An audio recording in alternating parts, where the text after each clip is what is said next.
This is Your Own Best Company, a podcast for people who love to work alone.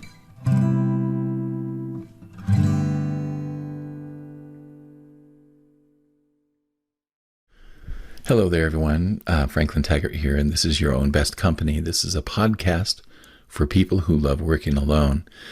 And I'm really delighted to welcome back Danielle Gardner, who I introduced a couple of months ago. Dani is the author of one of my favorite recent books, Quiet Marketing.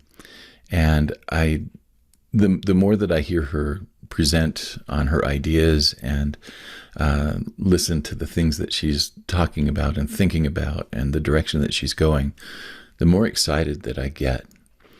And the impetus for our talk today was an interview that I heard Dani give with an astrologer. And it's been, again, probably a couple of months ago.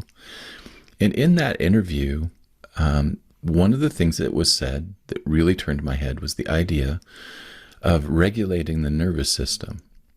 And all of a sudden, light bulbs started flashing in my mind. And I just wondered if Dani would be interested in coming and talking about that, because it is something that, as a sensitive person, I find myself doing a lot of the time. Mm. So, Dani, welcome back. I am so delighted that you're back here, and I'm excited to hear where we can go with our thoughts today. Thank you for inviting me back. It's always really cool chatting with you, Franklin. My pleasure, always. Can you tell me a little bit, in that conversation that you were having with the astrologer, when you brought up the idea of regulating the nervous system, can you talk a little bit about what that actually looks like in the world? Yeah. It's funny, because it's like now I can't remember the exact reason I mentioned it in that interview, but so a funny thing happened. On the lead up to that interview, I was very much thinking about the frequency, as in, the energetic frequency of my work. Yeah. And how people just seem to say the exact same thing about it when they encounter my work. And it's not necessarily like as a result of my messaging, it's like their experiences, like they want to say, I exhaled, which I have incorporated into my messaging, but my nervous system relaxed. And then, there's something else. And I was really thinking about how I never set out to talk about the nervous system, Yeah. And then I was like, I don't know. But as I started to say, I'm not sure about that, or I don't know, have I got much to say about that? All of a sudden I had lots to say about it. I was like, oh, that deregulates and that deregulates and that deregulates. Yeah. So, I guess a lot of the marketing practices in particular create a lot of pressure and a lot of tension. There's certainly this in online business in general. It's like more and more and faster and more and faster and all of that. And, we come into our businesses not thinking like that. Yeah. But we get into these communities and go, that's what I did anyway. It was like, I just took it all in. I was just like, okay, sure, I'll do that because I just want to be successful doing my, purpose and my soul work and all of that. And little by little, I've just started to see a lot of these things. And a few months ago, I wasn't calling. I have mentioned the nervous system, but I wasn't always calling it that. But essentially, that book, Quiet Marketing, is all about how to regulate. Really, Quiet Marketing is a self-help book. Really, that's what it is. Yeah. It is in a lot of ways. I think for a person like me, that coming across the time that I did, the timing couldn't have been better. One of the things that has kind of come up in my own mind in response to that insight about, the nervous system and about how, so much so much is targeted at keeping our nervous system in kind of a heightened state of vigilance that I can't remember where I saw it, but there was a statistic many years ago that talked about how many thousands of ads we see a day. And if you think about how many of those ads are working from a pain point or working on a pain point, and they are actually putting messaging out there that puts us into a heightened state of vigilance and kind of fight or flight. And it's no wonder then at the end of the day that we are just like, I'm amazed that my nerve endings aren't just actually putting out visible sparks at the end of the day because I'm so overloaded, It makes me wonder, and one of the things that I loved about quiet marketing was that approach was, it was an antidote for that other kind of marketing where I was, feeling like that I was constantly had my defenses raised. Quiet marketing was anathema to that. It was like, I can actually go out and be more affirming, and I can be more supportive, and I can show up in a way that doesn't heighten people's stress and their cortisol levels, right? Yeah. So those are some thoughts that I had after hearing just that one statement. And like I said, I don't think I remember the context of the conversation very much either. Yeah. But when you said that, it was like, oh, lights went off. Yeah, because there's a few things I've brought up recently. Like one of them is non-disclosure of pricing. Yeah. But I've got a whole list of things now that I've brought up. It's like, I'm going, oh yeah, that's right. It's that and that and that. Yeah. All the ways that we shock each other in marketing, right? Yeah. So did you want to talk a bit more about the pain, that pain point bit, or shall I rattle off a couple of these other ways that I've identified and you can tell me which one I'd love to hear more. you feel like? Yeah.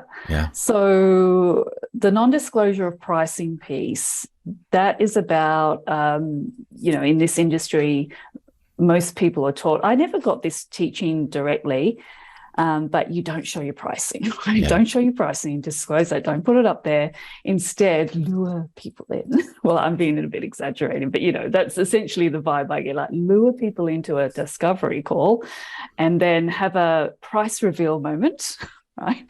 And my thing about this is it's deregulating for both parties, because as the coach, I mean, most people, especially if you're highly sensitive, there's some anxiety and tension. You're having this conversation, but at some point you've got to do the price reveal. Yeah. And it doesn't feel right, And then the person on the other end, they know at some point they're going to get the price reveal. It's not a happy place to be. So I really discourage this practice, and I think pricing transparency is definitely the way to go. Have your prices there so that anyone who does meet with you, they're fully informed, and then you can have an enriching conversation, and you can go from there. Yeah. The pricing idea, I think that's just another example of that. We're kind of used to waiting for the for the bomb to fall. Yeah. Give me a reason not to do this now, right? Yeah, and there's all sorts of reasons I found that the people who do that or teach it justify it. So the main ones I've heard are, well, because you want to be able to demonstrate your value on the call. And I'm like, that's BS, right? Because you need to have demonstrated your value or whatever way before that. Oh yeah. So that's BS to me. It's like, no, who wants to be sold on a call? Like, in fact, I don't want to sell anyone on a call. Like, if I get on there's not much of a thing now where I have that kind of scenario happen, but it has happened where I feel like someone's got on the call and they know that my pricing, I've given them the offer details. Yeah. So I expect to turn up and kind of lean back and say, what do you want to know? Or what, why do you want to do this? There's been a few times where I've definitely felt like someone wanted me to sell them, convince them. Yeah. You know? And there was this one person that I remember specifically. I said, oh, did you have a look at the offer page? And she said, oh, sort of, but can you just, and I went, it's something just really, I just said, okay, look, these calls are not about me convincing or talking about the offer or explaining it. Like I have this expectation that that's already happened. So I ended up basically closing up the call, and I kind of felt very proud of myself because it was like, yeah, Dani, go, Well, you set a boundary. What a great thing. Yeah. Yeah. And then the other reason people say that you've got to do it is like in the thread that, like when I shared that post, there was like quite a big thread there.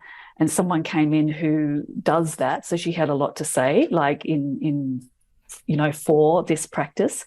And like one of her points was, well, I need to talk to the person and find out, which offer is best for them. And, I need, blah, blah, blah. So that's the other thing, that people sort of say, well, I can't, whatever.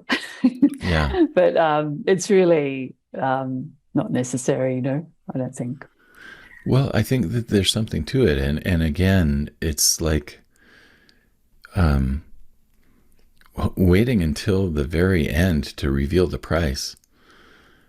It's like there's something almost, I don't know, it's like you're hiding something from somebody and then you're trying to protect them from the shock of it. Right? Yeah. So have you noticed now a difference in the way that people respond to that, to your pricing? All I know is when I posted that, a lot of people like, absolutely, I don't want to work with anyone who's not showing their prices. So there was a lot of people that were for it. And I think maybe on the odd occasion that this subject has come up, people have just said, I really loved how you're, very transparent about your pricing. Like it's calming to the nervous system. Yeah, exactly. It's like, I know exactly what's going on here. And that builds trust. Like, oh, I can trust her because she's not holding anything back from me, Right. Yeah. One of the other things that I found deregulated my nervous system, and I think we may have touched on this when we spoke last. Did we talk about Facebook groups? We did. We touched on Facebook groups, but let's revisit it because that's also another area where I'd like to spend some more time. So the first few years of my business, when I started, I was totally unaware of the whole Facebook, like zero cost, marketing method. And when I found out about it, I was like, right, okay. I was everything I learned initially was like, okay, I'll do that. I'll do that and that and that. And I soon realized, soon as in after a few years. So I joined, several, Facebook groups and had my spreadsheet of like the theme days, all of this. And I probably was only really active in a couple actually in the end. But it was very this idea of having to just quick, I got to keep commenting and I've got to keep posting and because if I don't, I'm going to just slip through the algorithmic net and then it's all going to be over, And I just found that it kept me on high alert a lot. Yeah. From the moment I woke up to the moment I went to sleep, it was like, how's my post going? Or I don't know. It was just like really constantly checking in. Yeah. And then within that, there was this whole seemed to be a bit of a culture around that you should be very accessible and people should just be able to DM you and you should be like, just available all the time. So it was a really, really big deal for me to pry myself away from that, I actually had to have I chose to have a mentoring session with my mentor dedicated to that topic. I'm like, I need to do this. Yeah. I'm just going to do it for 30 days. And we had a whole session just around it because I really wanted to be accountable to someone. And it was the best thing I ever did. But I was so afraid because I thought my business would like just vaporize and because I had actually done fairly well, really, through, I was, I was going pretty good. So it was like, but I had on the lead up to that decided to channel my energy into my own spaces, which were mainly at the time were Facebook. And really, there was no drop in income. There was no, and of course now I don't even have to rely on any social media because, people, because I guess social media in general can be deregulating, especially if that's your bread and butter. Like, and this is why I still enjoy Instagram, because it doesn't matter. Like, I can just do my art. I know people are finding me through other means. Sure, they might end up there. Yeah. But it's interesting to me. It's an outlet for self-expression. So that's calming to me, Yeah. Yeah. When you first kind of unhitched from the addiction to to constant posting and constant visibility and constant checking in with, the platforms, what kind of an adjustment was that for you in terms of your own, habits and your own day-to-day kinds of things? Did it take a while to adjust to that? Well, I just remember noticing, like, in the first couple of days, I just was like, oh, yeah. Like, it's like I felt so free. I felt like something had been lifted off my shoulders that I hadn't even realized was there. Yeah. So it did make a big impact in that regard. And I think because I had established some level of something elsewhere, like on, Facebook, and I had previously had some success on LinkedIn, I don't know, things just seemed to kind of chug along, so I was lucky. But, Even though that you weren't doing the chugging. Yeah. And it sort of goes to show that, well, don't put your eggs all in one basket. And yet at the same time, like, one of the things on my list here that, is very deregulating is trying to be everywhere on too many places all the time and blah, blah, blah. So one of the decisions I had made prior to making really stepping away from the Facebook groups altogether is I went, right, I'm just going to focus on this group here. So that was one step in the right direction. That was a bit of a relief, not having to feel like I had to keep tabs on all of it. Yeah. And then around that same time, because I can picture the place I was living in Spain, I also remember having this thought, just about this posting all the time. And Facebook would send me these little notifications. You haven't posted in a few days. Yeah. And I'd be like, I know. Oh, that's what happened. What am I going to do? And I remember thinking, there was sort of two occasions where this little panic had. Maybe the first one wasn't such a panic, because I remember thinking, you know what? It seems like every 2 weeks, sometimes 3, I put something out there that's highly resonant, and I get a lot of engagement, just without even caring, in a way, without being attached, I guess is the better word.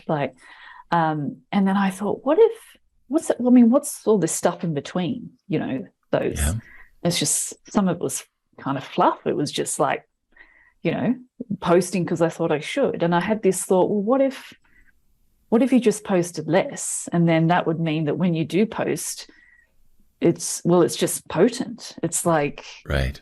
And that was quite, right. Let's do that then. So then it was sort of like, my goal was to sort of not post more than a couple of times a week, really. Right. But whenever I do post, I did get into this habit of only posting when I had a genuine desire to do so. Yeah. Not because of panic, because I do remember another time when I did get that message, like, you haven't posted in a while. And I was like, oh, and then I really sat down and went, come on, let's look into this. And then, I had to really remind myself, like, how are people finding out about me? Yeah. Oh, that's right. Through Google searches, all of this, and so a handful of people, and how many actually find out about me through social media? Like, how many discover me? Yeah. Less than 1%. Yeah. So what does there need to be any panic? Yeah. I mean, I realize now that it does play a role in like I said, it's a self-expression. But it is also this opportunity for people to get a feel for me in a sort of, because social media posts are more casual, they're more social, they're more, so once people discover me, then, they tend to end up on like Instagram or something. And, this is sort of when the decision starts to be made before even looking at a sales page. Yeah. I think I like her, or I don't like her, whatever the way you is. Feel something, right? Yeah. Well, for your own self, as you've increased your own self-awareness, it's like, what are the telltale signs that your nervous system is being deregulated? Yeah. Such a good question, because have been saying a lot lately, this body, right? Yeah. Well, I'm actually starting to say more to myself, like, this body is my oracle, Yeah. and it is through this body so I've got this like type A personality living inside a highly sensitive body. Yeah. That's how I see it now. And so, my A type is like, oh yeah, this, wants to do all the things and ambitious and wants to move fast, and the body has something to freaking say about that. And so, as I've just become, I don't know, I guess it just happened little by little, feeling, I guess, questioning, like when I didn't feel right about something. Yeah. Actually, do you know what it is? What's that? I always had this belief, feel the fear and do it anyway, right? Yeah. And that's my A-type personality. Just feel, that was, when I learned that, I felt it was very empowering. Yeah. But I probably took it to, a really like much further than it needed to be. Do you know what I mean? And I had a scenario happen a few years ago. Gosh, I can't even remember the details, but my big learning was, you don't have to rise to the challenge. Yeah. You just don't. Like, I don't have to do that. And my every significant decision in my business that ended up, just really going to a much better place has been because of my body. So if I feel any sense of like just tension or slightly bit of anxiety or nervousness or anything or dread, I really pause now and I tune in, and sometimes it, like, my starting point now is I just need to feel what's here. Yeah. And something happened the other day. Actually, it was to do with one of these little trailers, because I wanted to make it that day. And then I had this thought, oh, I have to do it like now because blah, blah, blah, whatever story I made. But I wasn't planning to do it to the afternoon. And so I was like, oh, right. So I was wanting to finish. I was doing a bit of housework basically. But I started to feel this nervousness. Oh, wow. And I was like, what's this about? Because it's something that I want to do, right? Yeah. Like, and I can do, and it's creative. So, and I know now that I can't create with that vibe. It's just insane, right? So I lay down on my bed and I was just like, I'm just going to feel this. I'm going to be present with it. I'm going to feel what's here. And then this thought came to me. I wonder when is the first time that I felt this? Mm-hmm. because of just some other things I've been sort of getting into lately. I've just, this, one of the revelations for me recently is just that this body has inbuilt technology to deal with any and all emotions. Yeah. And I don't think I really believed that before, and I feel so strongly now. And I also, what I'm starting to learn is, for that kind of situation to happen, I have this idea, I better create that now, not later, and then I'm nervous. There's something else going on here, Yeah. It's not just about that scenario. So that's why I got curious as I was laying down. Well, I wonder when the first time this, because it could have been, as a kid. Do you know what I mean? Right. All the way back, even before you remember things. Yeah.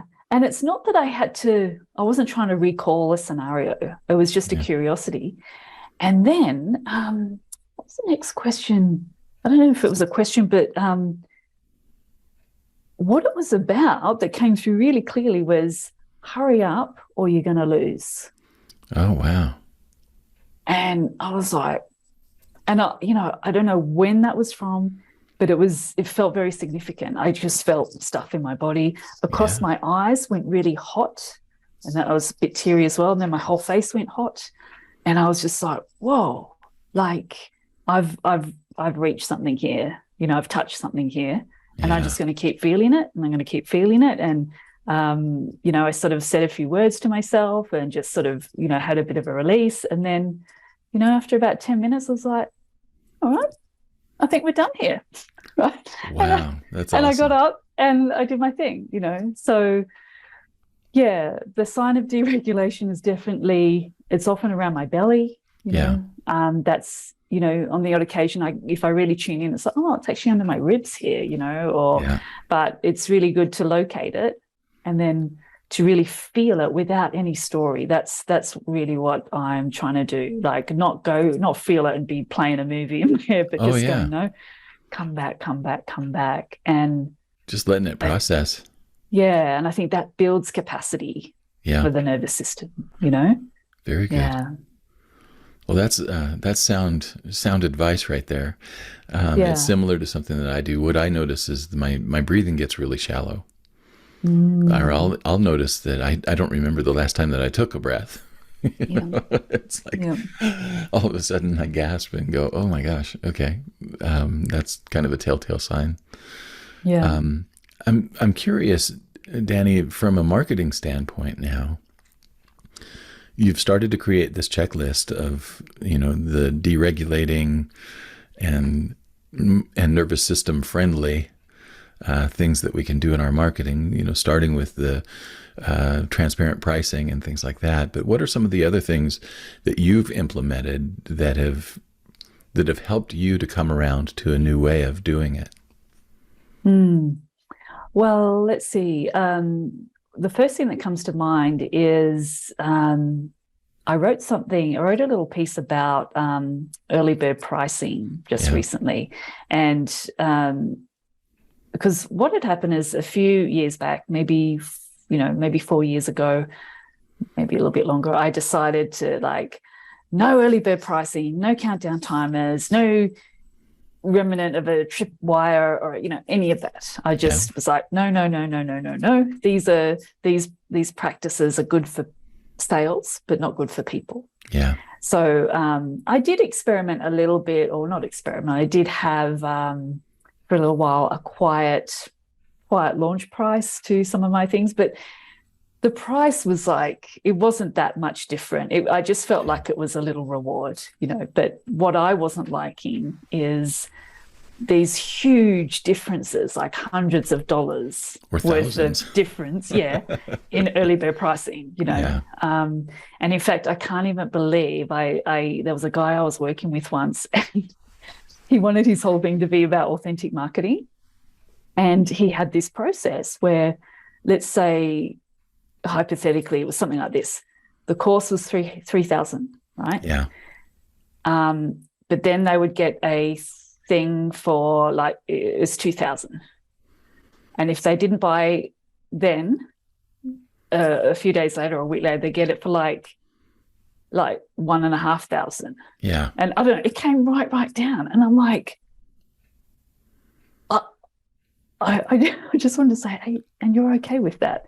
Because Yeah. all I could think of is, what about the people who bought it at 3,000 Oh, I that know, were like, right? your loyal people that was like, there's value in that. I'm buying it now. Like, so anyway, but so going back to just my own journey with early bird pricing, what I realized is I had to reassess some of these things.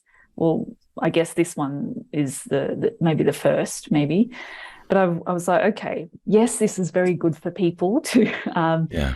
for, to not be sort of creating a bit of a panic, to buy now, quick buy now. And I thought, but what about me? Because what that has meant for me is I'm waiting with bated breath and tense and a bit, until like right up to the day before, or sometimes the day. This is mainly if it's a live program, if it's a self, if it's a tiny course, it's like whatever. Like, Yeah. people just buy when they buy. But there was this huge tension, like, am I going to get enough people? And so I realized I have to do some things to make launching more pleasant and enjoyable for me. Yeah. So I'm experimenting with early bird pricing again, just to see how it goes, and mainly because it's going to be good for me. That's wonderful. So yeah. And another thing, just I guess on launching, that I have found is, there can be this thinking. I've certainly had this thinking. If I've got a live program, then you want to be starting to launch, whatever, 4 weeks. I don't know, whatever. I would probably be thinking like 4 weeks. Yeah. But what happens for me is, as soon as I make the link available to buy, the tension starts. Yeah. And whereas when there's no link to buy, and if I can just talk about it, Yeah. I feel as free as a bird. Interesting. Yeah. So now I've got to remember this. I came across this by accident, in a way, because in one of my programs, I was just creating it and I was just sharing a few things. Yeah. And I found people like going, oh, wow, and let me know. Oh, they were basically indicating they wanted to buy it, but there was no link available yet, hadn't even finished. And so I was like, that was cool. That was fun, Yeah. Then I launched another thing and I forgot about that. I released the link about a month early. And so I had like tension for about a month, wondering, when people are going to buy. So now I'm kind of recording this practice a bit more and like systemizing it, so that it's like, I want to enjoy that time where I can just talk about it, And, so that's the kind of thing I was doing with the social hermit. I probably had mentioned that like 4 weeks prior to the link becoming available. And yeah, it was really fun, just playing around with those ideas. So that's another thing. It's like, the later I release the link, the better. Because the better you can build awareness. Yeah, you can build awareness and whatever, and there's no link. There's just no link. And then, maybe I think really the best thing to do, probably I would do next time, is just release it like a week early. Oh, wow. So let people know the dates, let people know whatever. And then, I might do that. At the moment, this current one, it's like I release the link 2 weeks prior. So very good. Well, you're trying some really interesting experiments here, and I'm fascinated to hear the results for you. Since our last conversation, I've actually gone through and changed one really significant thing about the way that I've been doing my marketing. I was really over the fence for a long time trying to get speaking gigs and opportunities to present and do workshops. And I just felt like I was pushing a ball uphill all the time. One of the things that came out of our last conversation was the idea of my human design type being that of manifesting generator, with kind of an energy center around solar plexus, which is the emotional center. And what was really interesting was that I changed the opportunity that I was looking for from one of being the presenter and the initiator to being the person who's actually there to answer questions with a very clear context. Hmm. And in doing that, everything has changed for me. Wow. I'm getting more opportunities to come and share with people. I'm doing it as more of an open forum Q&A kind of a thing rather than a presentation, which just makes me feel great because I can just close PowerPoint forever. Yeah. But that in itself has changed the way that my entire marketing process feels. That is so perfect, because then as a manifesting generator, you're doing what you do best in terms of responding. You're just showing up Yeah. and responding to questions. Like I love that. You can kind of lean back a bit, you're not, you know. It's been a remarkable So difference. Yeah. so can you kind of give an example of how you worded it before to how you word it now, or how you approached it? Like, is there an exact example of how you? I think it's just in what I ask for. Before, I was asking for the chance to present or the Yeah. chance to do a class or a workshop. And now what I'm doing is I'm asking for the chance to come in and really do some kind of targeted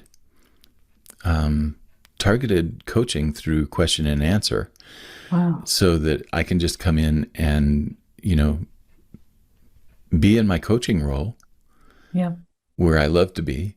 And I can actually then offer relevant, pertinent advice and feedback to people based on where they are, rather than trying to present something that I know.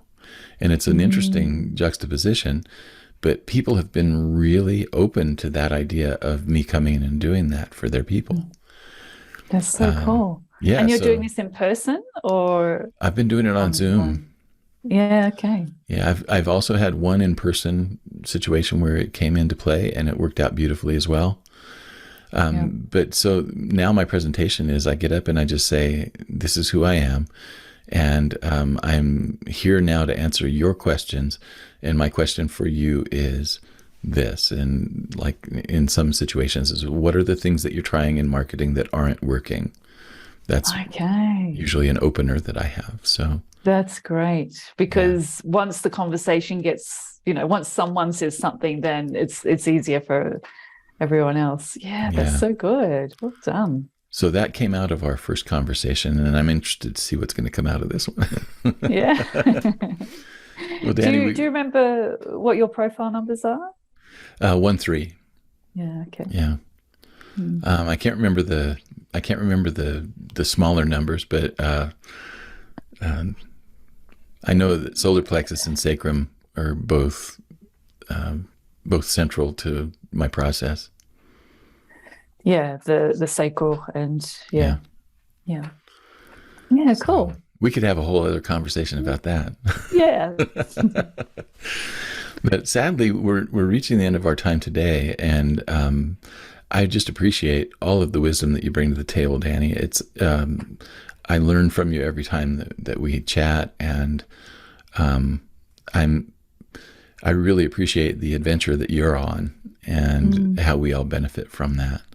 What's coming Yeah. up that people need to know about from you? Hmm. Well, my last thing that I'm doing for the year, because I'm heading off to Australia at the end of November, Yeah, is I'm doing a little 3-week program called the Social Hermit, which we've mentioned. yeah, And yeah, it's going to be a really lovely little program, and it's really for people who. So a social hermit is really someone who. Well, the adage of the social hermit is like, "Where's the party, and yeah. what time do I get to go home?" So, and it's me all over, right? Like I know that I'm one too. like, party, party. And then I'm like, I need to go home now. Yeah, Like, at a certain point. And the thing is, I've always felt a little bit unusual, a little bit like maybe people have judged me for that, like family members, whatever. And I'm really pleased to sort of be in this position where I can now accept and celebrate that. yeah, And that the program is really about how that tendency is also important in business and how to work with it so that you're able to retreat, because I think what happens a lot, and this sort of swings into the nervous system deregulation, is that we can end up in situations where there's no way out, there's no way to back out. Like, for example, membership programs for me is one. Like, that wouldn't work for me because I wouldn't feel like I could retreat. Yeah. And I want to be able to have like bookends, starting here, finishing here, just like a party. What time's the party start? When does it finish? When do I get to go home? Wonderful. So, yeah. So that's starting soon. That'll be starting the next couple of weeks. In the first week of November. All right, very good. Yeah. So if you're interested in finding out about the Social Hermit 3-week program that Dani just described, DaniGardner.com, DaniGardner.com. And Dani, let's put it to be continued on this conversation, because I feel like that you've given me a lot of inspiration, and I feel like we're just getting started here. Yeah, love to Wonderful. Come back. Thanks so much. Thanks, Franklin. My pleasure. Thanks for listening to Your Own Best Company. If you enjoyed the show, would you do me a favor and subscribe on YouTube, Spotify, Apple Podcasts, or your favorite podcast host?